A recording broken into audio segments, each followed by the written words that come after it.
Welcome to the Crypto Daily News. This podcast is created by generative AI. Today is November 28th, 2024, and we're diving into the latest happenings in the world of cryptocurrency, blockchain, and Web3.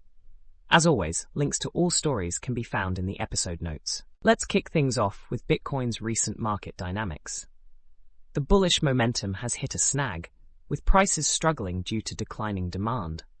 This is happening alongside a dip in the Australian dollar-Japanese yen exchange rate, a classic risk barometer.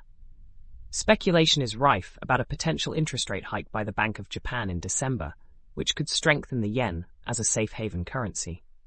Historically, a rising yen has led to declines in risk assets, including cryptocurrencies. Analysts are advising Bitcoin investors to stay cautious as these market conditions evolve. Moving on to the Virtuals protocol, which has introduced GAME, a modular framework designed to enhance agent-to-agent interactions in various environments, including gaming. Originally developed for multi-agent interactive simulations, GAME powers Project Westworld on Roblox. It incorporates techniques from generative agents and agentic systems, allowing for functionalities like prompting, planning, reasoning, and memory management.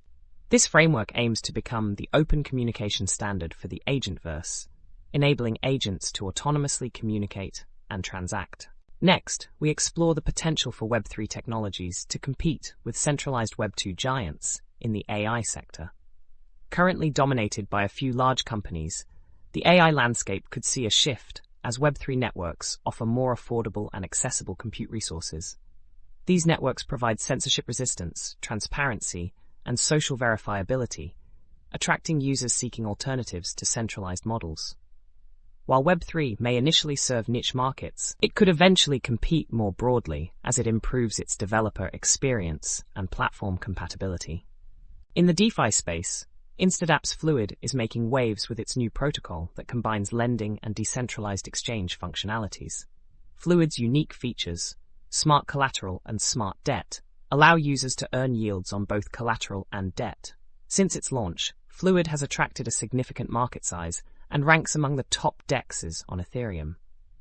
The Aave DAO's proposal to acquire a portion of the NST token could further boost Fluid's visibility and adoption. Lastly, Tether has announced the discontinuation of its euro-pegged stablecoin, EURt, asking users to redeem their holdings by November 25, 2025. This decision comes as Tether ceases minting EURt across all blockchains, citing evolving regulatory frameworks in Europe, particularly the upcoming MiCA regulation.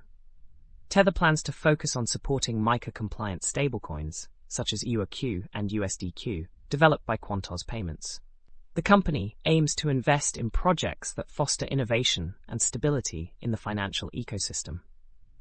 That's all for today's episode of the Crypto Daily News. We hope you found these insights valuable. Remember to check the episode notes for links to all the stories we've covered.